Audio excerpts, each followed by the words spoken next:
Hello and welcome back, my riders. Hope everybody's having a wonderful weekend.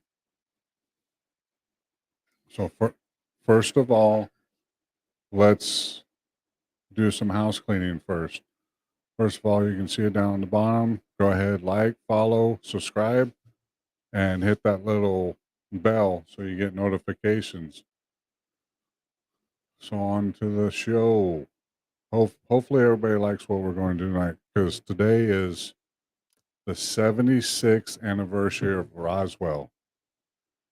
If you don't know what Roswell was, the Roswell incident, it's the ultimate cold case file. So let's get a little bit of history of going on. So June 1947, there was a rancher they called Mac. He discovered some debris on one of the ranches he was working on, and a couple days later, he went to the local sheriff in Roswell, gave him the debris. The debris uh, consists of tinfoil, rubber, and strips. That's what's on the original file. But according to Mac, he saw alien bodies, just a little bit of everything. So this is why there's so much conspiracy on Roswell. They basically is covering up stuff. So whenever the sheriff got the debris, he made contact on July 8th, 1947, which is 76 years ago. That's why today's the anniversary. So he took all the debris to the Roswell Army Air Force down in Roswell. They immediately displayed, or actually, the newspaper ran with this that they captured a flying saucer on the ranch. Well, about a day later, they came back and retracted it in a different newspaper. The army told them, no, no, it's just an air balloon, a weather balloon. Well, if you look at the debris that they had, yeah, it kind of looks like tin foil. Looks like something that would be considered something like this that the army was working on. The sticks, tin foil, rubber strips, all that good stuff. But see, Mac claimed that he saw more. He saw like a sphere, not a sphere, a saucer. Sorry, but he also said it was connected with a balloon with 30 feet of rope. So here in this picture, my question is, you see that little note in that guy's hand? Oh wait, let's back up just a little bit. So the first guy on the scene that you see right here, his name's Jesse, Major Jesse Marcel. He was the first one on scene, and it said that, well, they say his family said that he lived with the terror of what he saw. They have his diary that supposedly is being investigated right now. That's got encrypted words in it that supposedly tells you exactly what he saw when he first responded. So let's get back to, where was I? Oh, I lost my spot. So after they retracted saying it was a weather balloon, that they lost it, that the Air Force was actually doing it, comes out that, well, nobody believes it because of Mac. Excuse me. Mac was dead set on what he saw. He saw dead bodies, saucers, debris. Well, the Roswell Army Air Force Base came back and said, no, those weren't bodies. You were seeing the test dummies that we were using for high altitude drops. Well, yeah, it's possible, but truthfully, how much do you believe in the government?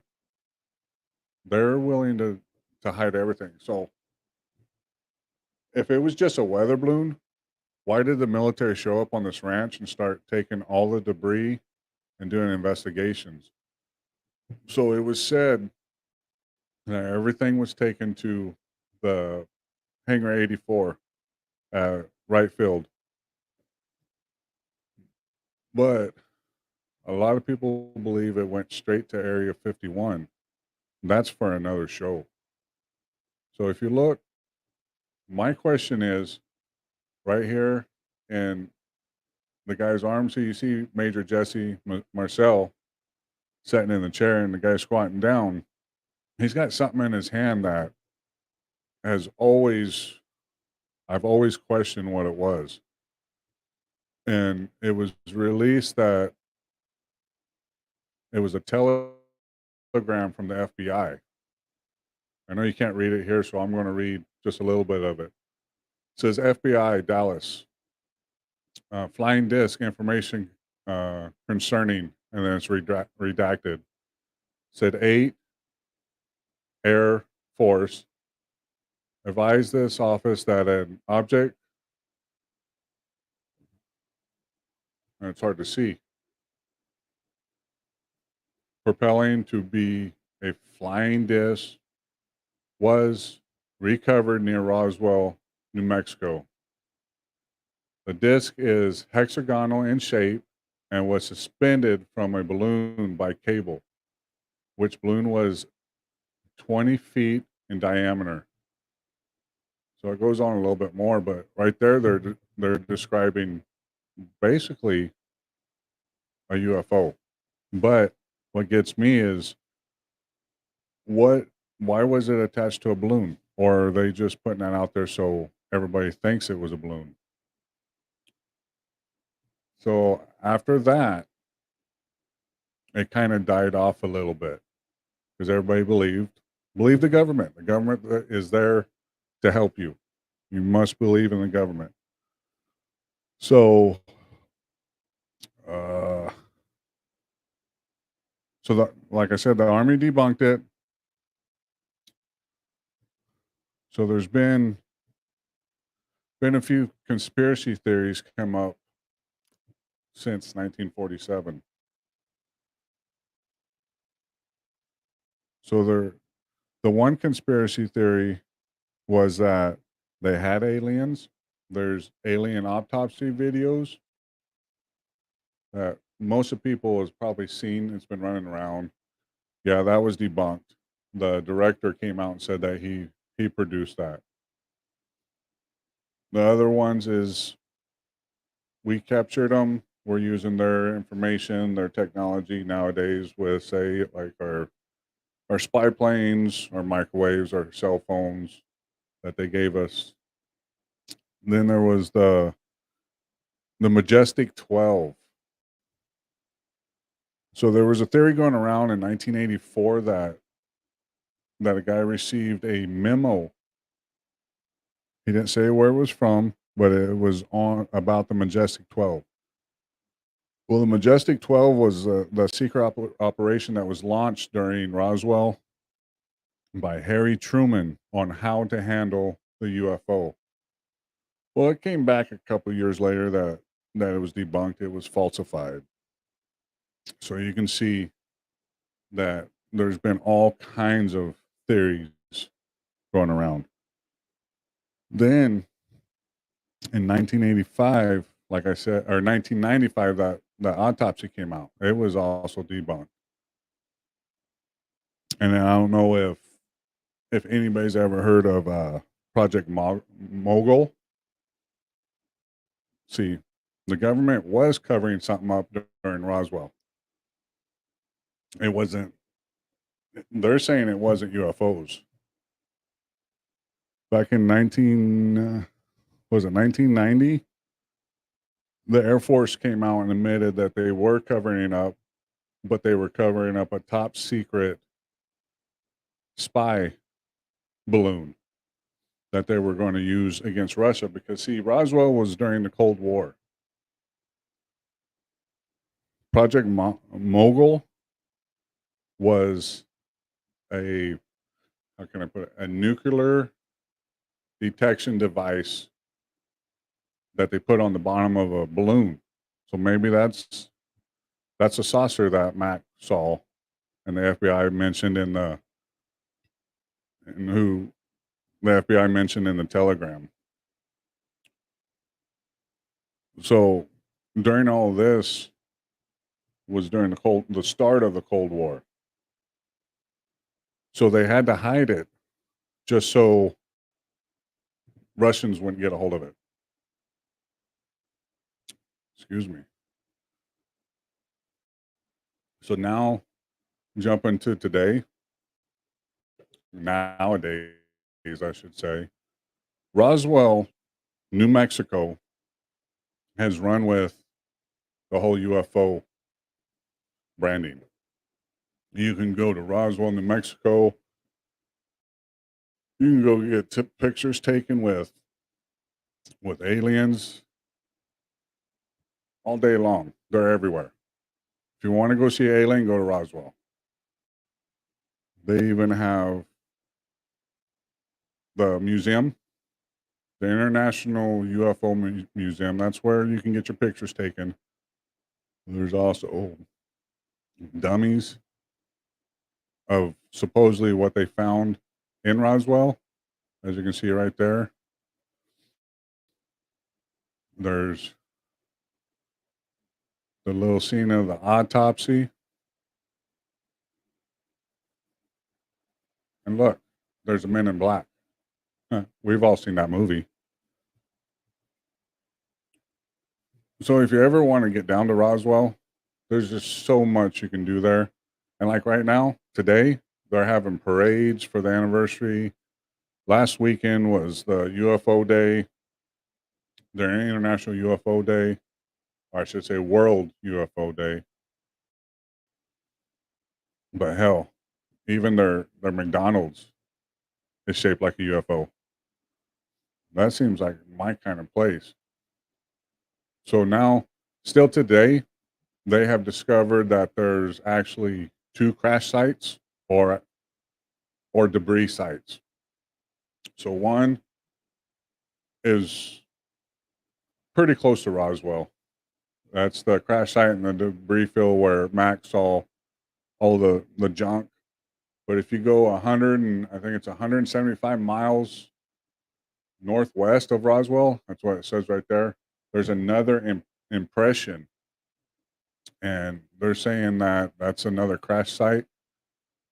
Or I think maybe they're just making it up because how can over the last 76 years they just now found another impression that they're considering a crash site. So to as of today, or I should say this is from the second, which was World UFO Day.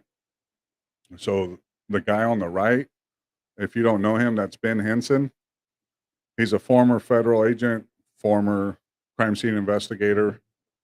He's also been on Travel Channel, Discovery, all of them. Him and Donald Schmidt, they're leading the investigation right now on the new crash site. And Donald was asked after so many years, does he still think that there's still debris out there? And he goes, well, hell, we wouldn't be wasting our time if we didn't think so. You can go and watch that whole interview on YouTube under News Nation.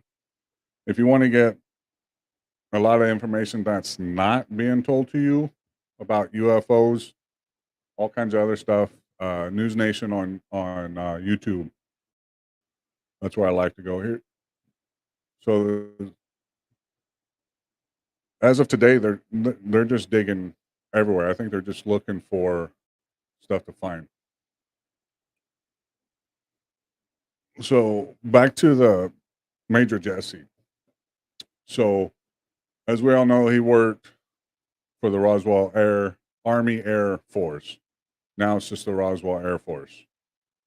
Um, his family has said that they found his diary from when the crash site from 47. They're saying that it's pretty detailed. It has been sent today, or as of today, it's being decoded because Major Jesse Marcel was fluent in coding because of the Cold War. Um, and the last guy that looked at it said that yeah, he can tell that there's coded in it. So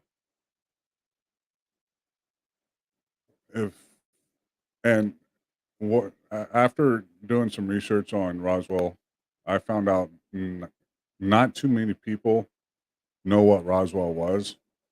I just want to give some of that information out. That's what I'm doing today. Um, if I was, it was brought to my attention. See, I watch a lot of podcasts, listen to a bunch of podcasts. So there's one guy that everybody knows.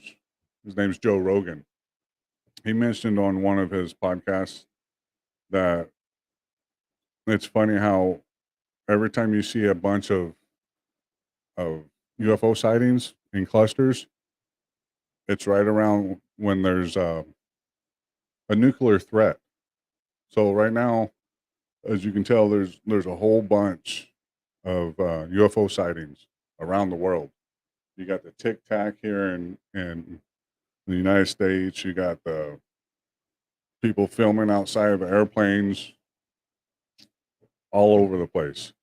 And so I did a little research, and some of some of these incidents that we do have, there has been UFO sightings right after or during. So I don't know if everybody knows what the Battle of Los Angeles was. So back in 1942, excuse me, and back in 1942, we were attacked by Pearl Harbor by the Japanese. Yeah, that created a mass hysteria about being invaded. But on January the 24th, 1942, right after Pearl Harbor, there was an incident in LA where they got the call that something was coming over that was getting ready to land. They opened fire for crap, I don't know how long. There's pictures.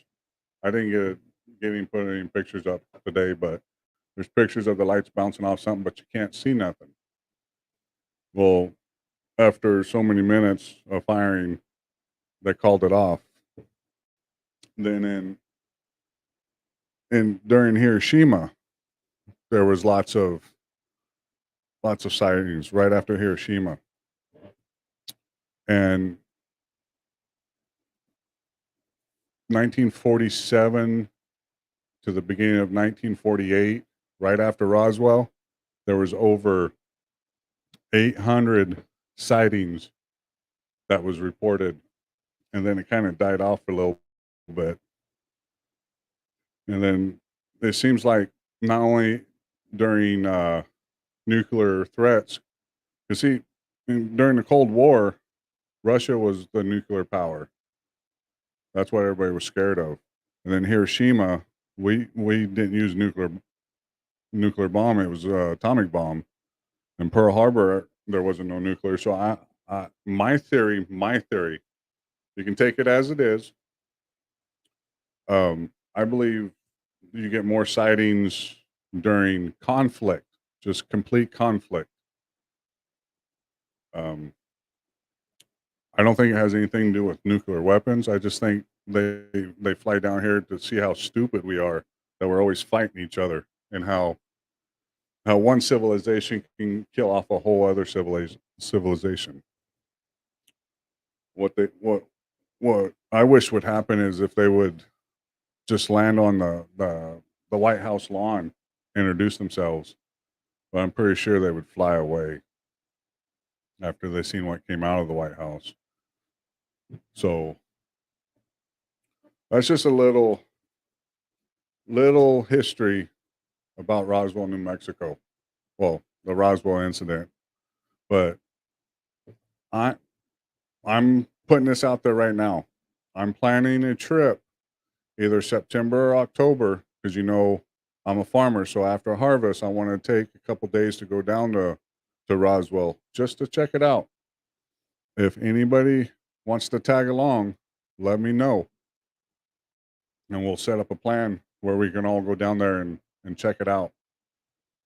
So I want to thank everybody for tuning in tonight, and happy anniversary for Roswell. Um,